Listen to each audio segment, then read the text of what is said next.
우리는 크리스마스 계절에 살고 있습니다. 쇼핑센터를 가든 거리를 가든 벌써 크리스마스 데코레이션으로 가득 채워져 있습니다. 마태복음에서는 첫 번 크리스마스 예배자들을 멀리 동방에서 찾아온 동방박사들의 이야기로 시작합니다. 그렇지만 누가복음에서는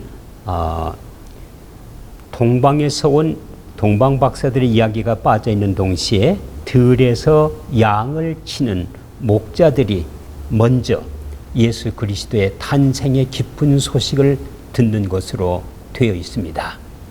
먼저 우리 마태복음의 것을 생각해 본다면은 동방에서 별을 연구하는 지혜자들이죠. 이때 그 동방은 페르시아를 뜻합니다. 페르시아는 지금의 이란이나 이락 지역을 뜻합니다. 그곳에서 이미 구약에 보면은 다니엘이 그곳에서 정치가로서 활동을 했고, 유대인들이 그곳에서 70년 이상을 생활하면서 예수 그리스도의 탄생, 메시아에 대한 탄생을 많이 예언했고 문서들로 남겨져 있었습니다. 이것을 믿고 연구하는 학자들이었을 것입니다. 이들이 연구하는 중에 메시아가 탄생할 때에 새벽별, 별이 뜰 것이라고 하는 구약의 예언을 믿고 그 하늘을 연구하는 중에 이상한 별이 나타났습니다. 그리고 그 별을 따라서 온 것이 베들레헴까지 도착하게 된 것입니다. 동방박사들, 당시에 천문학을 연구하는 지혜자들이었습니다. 이들이 예수님에게 도착한 이후에 탄생한 아기 예수에게 황금과 유향과 모략을 선물로 드리면서 경배하고 돌아갔더라. 그렇게 기록되어 있습니다. 역사학자들은 이 예물을 세 가지 예물을 예수 그리스도의 그 오심의 의미로 해석을 하려고 합니다. 황금은 예수 그리스도의 왕 되신 그리스도, 다윗의 후손으로 탄생할 거라고 한 이사야의 예언과 같이 그는 왕으로 오셨습니다. 예수 그리스도는 역사의 머리, 국가의 머리, 교회의 머리 되시는 왕 되십니다. 왕을 상징하는 의미로서의 황금을 예물로 드렸습니다. 두 번째는 유향을 예수님께 드립니다. 유향은 제사장에게 드리는 예물이었습니다. 그리고 요한계시록에 보면은 유향은 성도들이 하나님께 기도를 할 때에 그 기도의 향으로서 중보자 되시는 예수 그리스도를 통해서 하나님께 올려진 기도를 상징했습니다. 그래서 예수 그리스도의 대제사장 되심을 뜻하는 의미로서 유향을 드렸습니다. 그리고 세 번째가 모략을 드립니다. 모략은 예수 그리스도의 장사를 위해서 쓰여진 향료로서 마태복음과 요한복음에서 설명되어집니다. 예수 그리스도, 메시아는 고난받으시는 그리스도, 그리고 순환과 어려움을 통해서 우리의 구속을 십자가를 통해서 완성하시는 그리스도입니다. 왕 되시는 그리스도, 대제사장 되시는 그리스도, 그리고 정치적인 그리스도 메시아가 아니라 이사야 선지자가 53장에서 얘기했듯이 순환받으시는 그리스도에 대한 의미입니다. 이 세 가지의 미닝을 가진 예수 그리스도, 아기 예수에게 동방박사들은, 그 동방에서는 지혜 현인들은 예물을 드림으로써 예수 그리스도가 누구인지를 선포하고 있는 것입니다. 이게 마타야 복음에 나오는 아기 예수에 대한 첫 번 기록이라고 할 것입니다. 누가복음에서는 들에서 양을 치는 목자들이 아기 예수 탄생의 기쁜 소식을 먼저 듣습니다. 목자는 누구일까요? 누가복음에서의 목자는 특별한 의미를 가지고 있습니다. 역사적으로 로마가 이스라엘 민족을 통치하면서 온갖 수탈과 어려움을 당하게 되어집니다. 그리고 유대 종교가 다 타락하게 되어지고 사회는 병들어 있었습니다. 이때의 유일한 희망은 메시아가 오신다는 것입니다. 이 메시아 오심을 기다리면서 낙향했던 지인들이 가지고 있었던 직업이 들에서 양을 치는 보잘것없는 목동들이었습니다. 그렇지만 그들은 때를 기다리는 사람들이었습니다.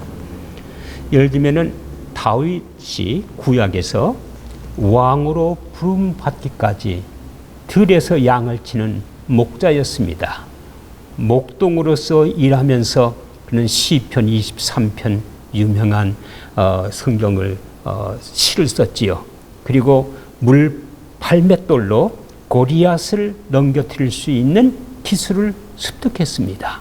때를 기다렸습니다. 그 때를 기다리는 다윗을 사무엘이 기름 부어 세웁니다. 왕이 되어집니다. 모세는 어땠습니까? 40년 동안 광야에서 양을 치는 목자였습니다. 그리고 그의 한 가지 소망이 있었습니다. 어느 때 하나님께서 고난받는 내 백성 이스라엘을 자유케 하겠습니까? 모세의 40년간의 기도였지요. 그 목자 되시는 모세를 불러서 이스라엘 민족을 출애굽하게 합니다. 그렇기 때문에 성서에서의 목자는 때를 기다리는 사람, 그리고 하나님의 부르심을 기다리는 사람의 상징으로 사용했습니다. 그렇기 때문에 이들에게 첫 번 탄생한 아기 예수 그리스도의 기쁜 소식을 천사들로부터 들을 수가 있던 것이었습니다. 어부들도 마찬가지였습니다. 낙향했던 사람들이 생계를 유지하며 사는 방법이 어부였습니다. 아주 가난한 사람들이었죠. 그 어부들 중에 베드로가 있었습니다. 안드레가 있었습니다. 요한이 있었습니다. 야고보가 있었습니다. 이들이 처음으로 예수 그리스도를 만납니다. 요한복음에서는 이들이 세례 요한의 제자였다고 설명합니다. 세례 요한은 의로운 때를 기다리는 사람, 그리고 메시아의 도래를 기다리면서 제자들을 양육했던 의인이었습니다. 그 세례 요한의 제자들이었던 그들에게 예수님이 먼저 찾아갔고, 그리고 그들이 예수님의 제자로서 부름을 받게 되어진 것입니다. 기다리는 사람, 그리고 하나님의 때를 바라보는 사람들에게 천국의 메시지가 열려집니다. 이 성탄절기는 그리스도의 오심을 준비하며 기다리는 사람에게 들려지는 기쁜 소식, 그것이 바로 크리스마스가 되겠습니다. 그리고 첫 번 크리스마스에 참여해서 아기 예수에게 경배를 드렸던 사람들은 보잘것없는 사람들이었지만은 그들 속에는 믿음이 있었습니다. 그들 속에는 하늘나라의 기다림이 있었습니다. 그들 속에는 준비가 있었습니다. 그들에게 진정한 크리스마스의 의미를 체험할 수가 있었습니다. 호주는 이 크리스마스가 되어지면은 한 무더운 여름철이기 때문에 다 휴가를 떠나게 됩니다. 그래서 교회당이 오히려 쓸쓸해질 때가 있는 경험을 나는 많이 가졌습니다. 그러나 우리가 어디에 가든지 간에 첫 6번 성탄절, 그것은 예수 그리스도를 경배하는 시간이었습니다. 어디에서 들에 있든 산에 있든 홀리데이 지역으로 가든 그곳에서 꼭 아기 예수 그리스도를 경배하는 성탄절이 되시기를 바라는 것입니다. 이 켈틱 기독교에서는 특별한 성탄절기에 갖는 전통이 있습니다. 이 성탄절기 12월이 되어지면은 각 가정은 빵을 큼직한 빵을 세 덩어리를 굽습니다. 하나는 그 지역에 있는 수도원에서 수도하는 수도사들을 위해서 빵을 굽습니다. 또 한 덩어리는 가난한 사람들을 위해서 빵을 굽습니다. 그들에게 나눠주기 위해서 빵을 굽는 것이죠. 그리고 세 번째 빵 덩어리는 가족을 위해서 빵을 굽습니다.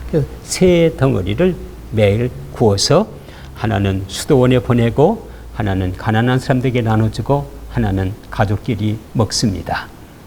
스코틀랜드 한 마을에 아주 경건한 집사 부부가 살고 있었습니다. 그런데 이분들은 얼마나 경건하고 또 이웃을 잘 돌보는지 소문이 자자한 분이었습니다. 남편이 겨울날 일을 하러 가고 아내가 혼자서 빵을 굽고 있는데 눈이 바깥에 막 내리고 있었습니다. 근데 갑자기 왜 낯선 거지 한 사람이 문을 두들겼습니다. 문을 열어보니 지쳐 있었고 배고파 있었고 피곤해 보였습니다. 이 경건한 남편의 부인이 아주 반갑게 안으로 맞이해서 화덕 옆에 앉히고 몸을 놓기라고 말했습니다. 그리고 부엌에 들어가서 빵을 굽고 그 다음에 따뜻한 티를 만들고 음식을 준비해서 가지고 들어왔는데 방에 그 거지가 사라졌어요. 바깥을 내다봐도 발자국이 없어요. 눈만 소복히 쌓여 있어요. 아무리 찾아봐도 찾을 수가 없었습니다. 하늘에서 천사가 이 경건한 부부의 그 착함과 선한 헌신과 그 모습을 확인하기 위해서 왔다 간 것입니다. 성탄절기 우리는 그리스도의 사랑과 기쁨, 가족과 교회와만 나누지 말고 이웃과 주변에 가난한 사람들과도 나누시기를 바랍니다. 우리의 이웃은 옆에 살고 있는 사람만을 뜻하지 않습니다. 바다 건너 이웃이 될 수 있습니다. 아프리카도 될 수 있습니다. 북녘 땅도 될 수 있습니다. 가난한 사람들, 우리의 사랑의 손길을 필요로 하는 사람들과 함께 우리의 사랑을 나누는 계절이 되시기를 바라는 것입니다. 그럴 때에 성탄절의 의미는 더 깊이 우리의 피부에 달 것이고 마음에 닿게 될 것입니다. 성탄절이 있는 이 12월 달에 우리가 한 걸음 더 가까이 주님께로 나가며 또 한 걸음 더 가까이 주님의 사랑의 도를 실천할 수 있는 계절이 되시기를 바라는 것입니다.